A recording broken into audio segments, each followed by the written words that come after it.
Ayan. As you can see, class, no, that is a practice problem. Supposedly, after sample problem 1.3, there will be a seat work, no, or practice problem. And then, you solve it on your own, and we'll check after. However, hindi natin nagawa na face-to-face. Ayan. So, ngayon, you can pause this video, no, and then try to answer this problem. And then, later on, no, resume mo na lang, no, para dun sa para malaman mo kung tama or mali, or makita mo yung process on solving this. Parang same lang din naman siya, class, no, dun sa 1.3. Ayan. So, sabi dito, the vertical force F acts downward at A on the two-membered frame. Determine the magnitudes of the two components of F directed along the axis of AB and AC. Set F is equal to 500 newtons. Alright, so sige. So, try nyo yung sagutan na pose and then later. Okay, so I think tapos nyo na sagutan.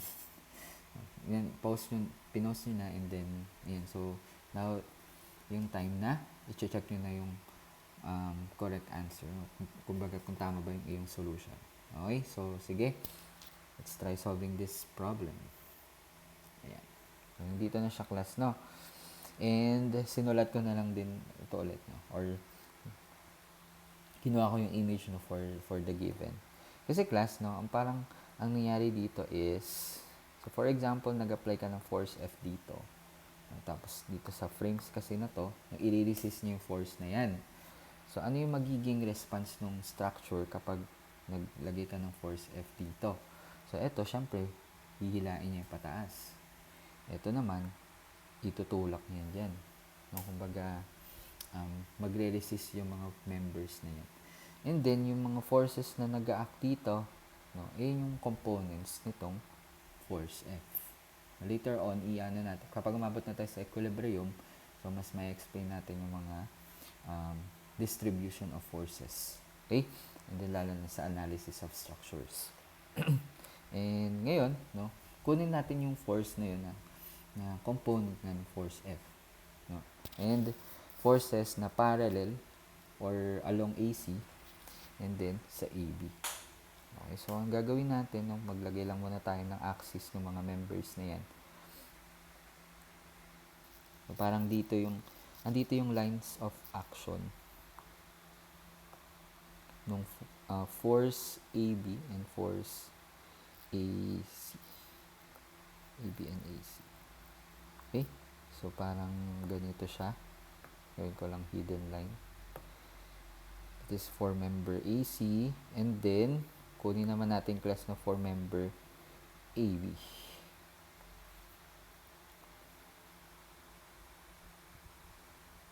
Alright, so I think okay na to. Ayan. Kunin natin, no, yung parallel dito. Parang ganito siyang gagawin ko. Ganyan. Para mabuo natin yung triangle. Head to tail method ulit. So, dito, start dito. Ayan. And this is force AB. Ito yung component ng force F along AB. Siyempre, ito yung nasa AC naman. Force AC. Okay? So, ito yung ating triangle.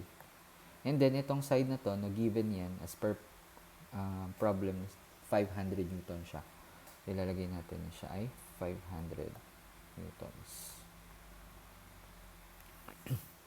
Okay? So, next step naman natin is to find the interior angles, no, dito sa triangle na to. So, parang, kung titingnan natin dito, class, no, dito sa, ito yung AC, tapos, from horizontal, the angle is 30 degrees. Ayan. So, kung magdodrawing tayo dito, class, no, for example, magdrawing tayo dito sa, yan.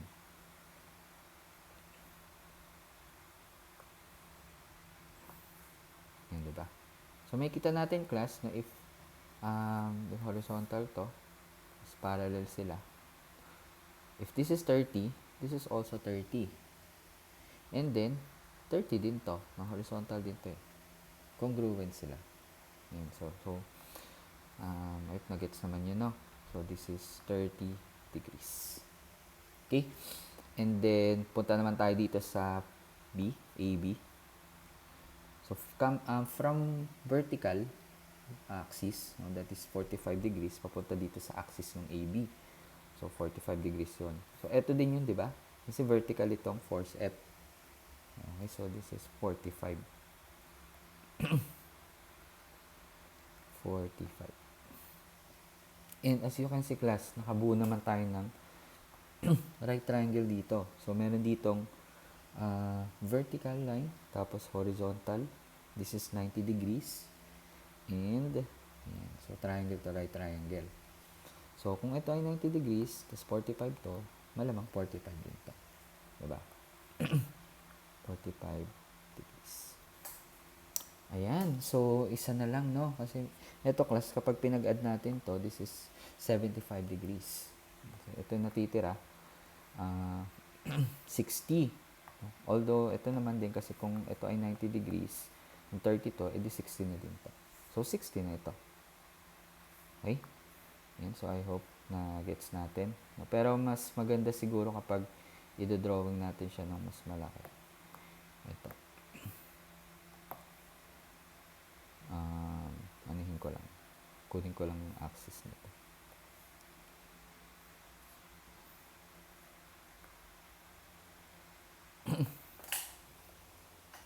Parang ganito siya. Ganito ko siya. Yan, malaki. Tapos, lagyan natin yung force F.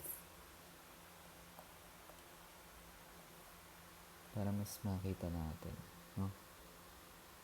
Okay? This is force F. Oops. Okay? And then,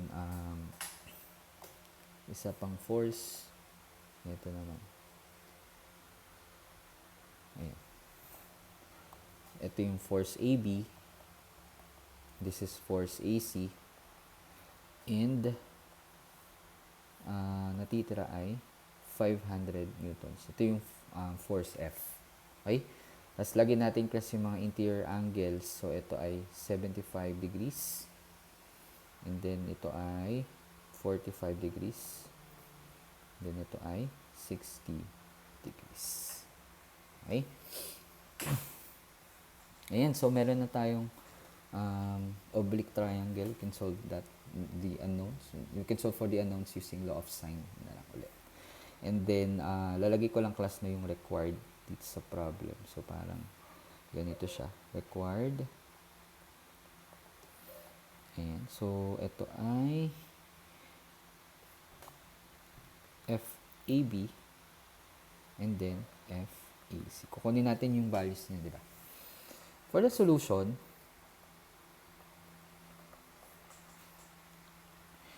ayan. So, law of sine, para may kopyahan tayo. So, ko nga dito. Okay. Or, ilagay ko na dito sa baba. Ayan, di ba? Unahin natin class yung may given. So, 500 newtons divided by sine ng katapat yung angle, which is 75. Sine 75. Okay? 500 tas sine 75. Next is FAB over sine, ano yung katapat yung angle class? 60 degrees. And then, for AC naman, ang katapat yung angle ay 45. Kaya ito ay over sine 45 degrees. And then, to find FAB or force along AB, ito kunin mo to. So, that is equal to 500 newtons divided by sine 75. Yan. So, ito ay may over sine 60, di ba? Tapos, nagano na tayo, nag-cross multiply. Lalagay ko na siya dito. So, this is sine of 60. Sine 60. Therefore, AB is equal to, compute tayo, divided by sine 75 times sine 60. 448.288. 448.288 newtons. And then, the direction is like that.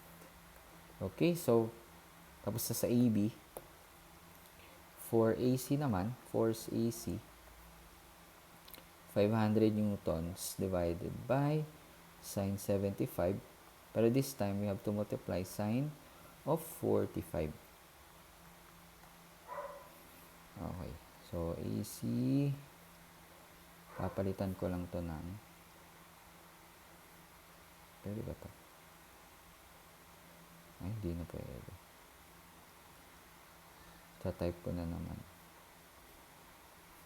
Sine 45. So, that is 366.025